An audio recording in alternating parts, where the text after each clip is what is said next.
Hello, my name is Raymar Dimorpet, 21 years old, and I am from the province part of Cebu City. And our place is located somewhere there in the western part of Cebu. And ang lugar is super ka, or bukid jud siya. And dito, ang among gamit is mga solar na kay since layo kami sa sibilisasyon, kay bukid na siya. So we tend to use solar energy para sa among lights, yun ana. And I am BS at English students. It's about the windmill. How is it important to individuals, especially those people living in a province or in a farm? Okay, windmill. So ang windmill also sa isa sa source of solar energy, and it is mostly located in a place where kanang bukid siya kay mas puso pa ng hangin, di ba? Windmill dito niya makuha ang energy from sa hangin. So ang importance ani sa people in a community is that ang yung purpose. So yung purpose windmill ang mga producing energy.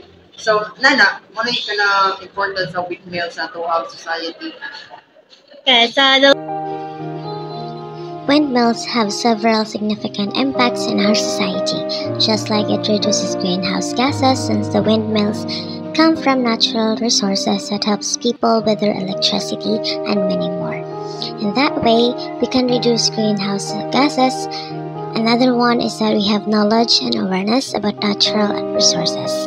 In this way, the growth of wind energy structures can promote a sustainable culture by increasing public awareness of environmental issues and renewable energy sources. so what is the use of solar energy in the community or in the institution?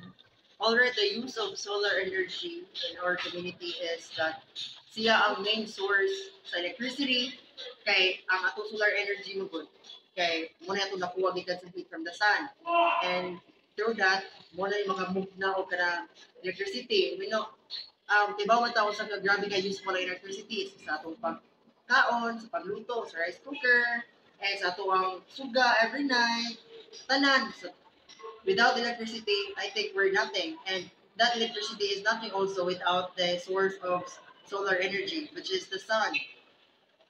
All right, so the next question is, in your community, what do you use as your source of light or energy?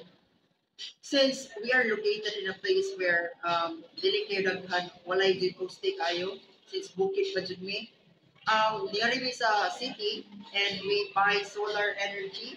I mean solar like katong solar panel na ibutang sa ato nga mo watch ang energy from the sun, and then mo siya mo na yung ang gamito na mo sa mga suga every day.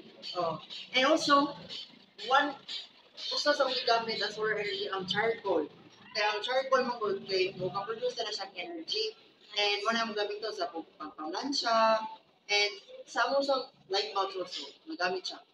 Solar energy have effects our community in different ways, such as helping by giving a clean and endless source of energy. It makes the pollution reduced and save our environment.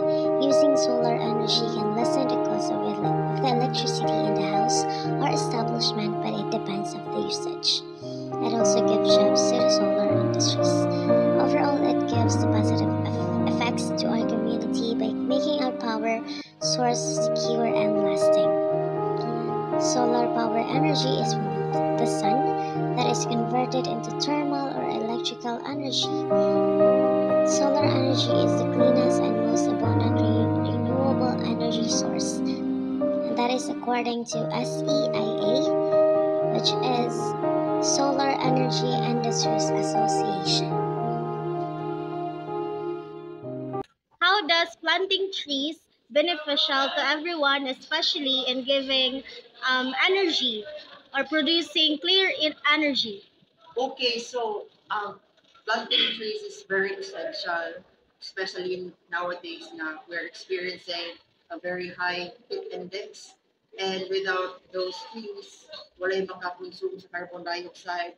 And aside from that, trees is one of the benefactor or ano sa nag-produce sa kanang solar energy, especially sa itong mga windmills nga naputang sa na-locate sa like sa province. Na without the trees, kay wala na kay klarong hangin, then and So ako na ang atong ang windmills na to wala nang kay makuha nga kanang energy from the air. So mo nang very important ang pagtanom sa kahoy kay aside from that, mo sa makapulong sa like sa mga typhoons, mga natural disasters, and yeah. All right, that's it for today. Thank you for your time, Mr. Harpe. Thank you so much. You're Thank welcome. you.